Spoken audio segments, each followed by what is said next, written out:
Side खबरों के लिए सब्सक्राइब करें फ्लेम मीडिया और उसके बाद बेल आइकन को प्रेस करें ताकि सबसे पहले आपको मिले एक्सक्लूसिव खबरें।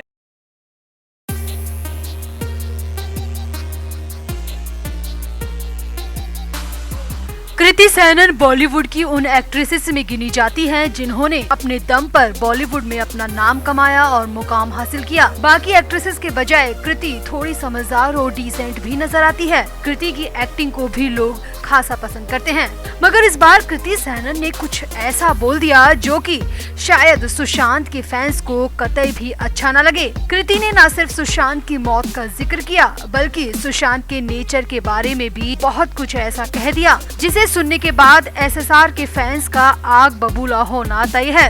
इतना ही नहीं, कृति तो यहाँ तक बोल गई कि एक मौत के बाद पूरा बॉलीवुड खराब हो जाए, ऐसा नहीं होना चाहिए। हम मेहनत करते हैं मगर हमारी मेहनत पिछले 1.5 साल से बेकार जा रही है, जिसकी वजह दर्शकों का गुस्सा है। कृति ने सुशांत को लेकर कहा कि वो हमेशा मेरा मजाक उड़ाता रहता था, सेट पर भी मेरी खूब खिल्ली करता था, मगर खुद के साथ क्या हो रहा है उसे खबर भी नहीं थी। तो क्या क्या कहा कृति ने, आपको बताते हैं सब। आप भी कृति सैनन की बातों पर अपनी राय जरूर दें। तो बॉलीवुड एक्ट्रेस कृति सैनन ने सुशांत सिंह राजपूत के साथ फिल्म राब्ता में काम किया था, जिसे बहुत बुरे रिव्यूज मिले थे। सुशांत सिंह राजपूत तो अब इस दुनिया में नहीं रहे, लेकिन फिल्म के सालों बाद कृति ने खुलासा करते हुए कहा कि इस फिल्म में खराब परफॉर्मेंस के बाद सुशांत पूरी तरह मानसिक तनाव में चले गए थे। कृति ने खुलासा किया कि एक शाम वो सुशांत और डायरेक्टर दिनेश विजान मिले और वाइन पीते हुए फिल्म की खराब ओपनिंग को लेकर बात की थी। कृति ने बताया कि उस वक्त सुशांत बिल्कुल डिप्रेस्ड लग रहे थे। हर बात में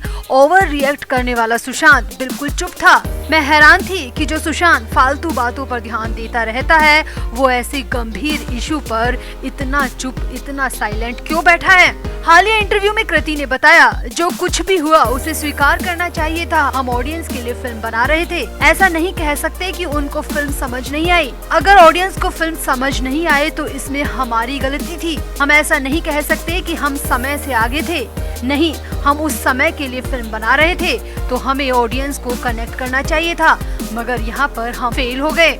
कृति ने आगे बताया, उस रात चर्चा के दौरान मैंने अलग सुशांत को देखा था। हम तीनों ही उदास और तनाव में थे, मगर सुशांत के चेहरे पर भारी दर्द और बहुत ज्यादा तनाव साफ नजर आ रहा था। फिल्म को बहुत बुरे रिव्यूज मिले थे, हमें कुछ समझ नहीं आ रहा था। हमें सच में बहुत बुरे रिव्यूज मिल रहे थे और हमें नहीं पता था कि आगे हमें क्या करना चाहिए। इसीलिए दिनेश विजान ने मुझे और सुशांत को अपने घर पर बुलाया ताकि हम मिलकर बात करें और अपने अपने दुख को थोड़ा हल्का करें। मगर सुशांत की हालत तो ऐसी लग रही थी जैसे ये फिल्म उसकी आखिरी फिल्म थी। मैंने और दिनेश ने सुशांत को बहुत समझाया, मगर वो बार बार सिर्फ फिल्म फ्लॉप होने पर ही बात कर रहा था। कृति ने कहा, उस दिन मुझे पहली बार लगा था कि सुशांत वो सुशांत नहीं है जिसे मैं जानती हूँ। कृति ने कहा, फिल्म जब शूट हो रही थी तो मैंने एक बार दिनेश और सुशांत को कहा था कि ट्राइबल पर ना जाएं। फिल्म में राजा रानी तक कहानी ठीक है, ट्राइबल दर्शकों को कनेक्ट नहीं कर पाएगा। कृति का कहना है कि उस वक्त सुशांत ने मेरा बहुत मजाक उड़ाया था और सबके सामने कहा था कि मुझे कुछ नहीं पता, मैं घिसी पिटी कहानी पर बात कर रही हूँ। कृति का कहना है कि सुशांत इस तरह मेरा कई बार मजाक उड़ाता था और इस बार तो मैं लिटरली रोने भी लगी थी। मगर जब फिल्म पिट गई और दर्शकों को पसंद नहीं आई तो दिनेश ने माना था कि कृति सही कह रही थी। फिल्म में ट्राइबल को नहीं दिखाना चाहिए था, ट्राइबल दिखाना ही बड़ी गलती थी। कृति का कहना है कि मगर सुशांत ने इस बारे में भी कोई बात नहीं की। कृति का कहना है कि अब सुशांत हमारे बीच नहीं है, मगर उन बातों को बहुत याद करती हूँ। सोचती हूँ कि काश मैं बाद में भी उससे टच में रह पाती। राब्ता फिल्म के बाद वो अपनी दुनिया में था और मैं अपनी दुनिया में, दोनों अपनी अपनी फिल्मों में फोकस कर रहे थे। मगर मुझे नहीं पता था कि मेरा मजाक उड़ाने वाला सुशांत अपनी जिंदगी में इतना परेशान हो रहा है। मुझे इस बात का जरा भी इल्म नहीं था। कृति का कहना है कि मानसिक तनाव इंसान को अंदर और बाहर दोनों से मार देता है, मगर मुझे लगता है कि अब हमें आगे बढ़ना चाहिए। इंडस्ट्री मेहनत कर रही है, बार बार फेल होकर भी कोशिश कर रही है, मगर दर्शक हमें लगातार सिर्फ नकार रहे हैं। अब ऐसा मत कीजिए, हमें नकारना बंद कर दीजिए, हमारी मेहनत को सपोर्ट करिए ताकि हम आगे और भी अच्छा कर पाएं। कुल मिलाकर इस पूरे इंटरव्यू में कृति सैनन सिर्फ बॉलीवुड को प्रेजेंट कर रही थी और बॉलीवुड को ही सपोर्ट कर रही थी और बार बार सुशांत की मानसिक हालत पर जोर दे रही थी। यानी कि कृति ने मान लिया कि सुशांत डिप्रेशन में थे और इसी डिप्रेशन में सुशांत ने खुद को मारा था। अब कृति के इस पूरे इंटरव्यू पर, कृति की बातों पर आपका क्या कहना है, कमेंट जरूर करें और वीडियो को भी शेयर करें।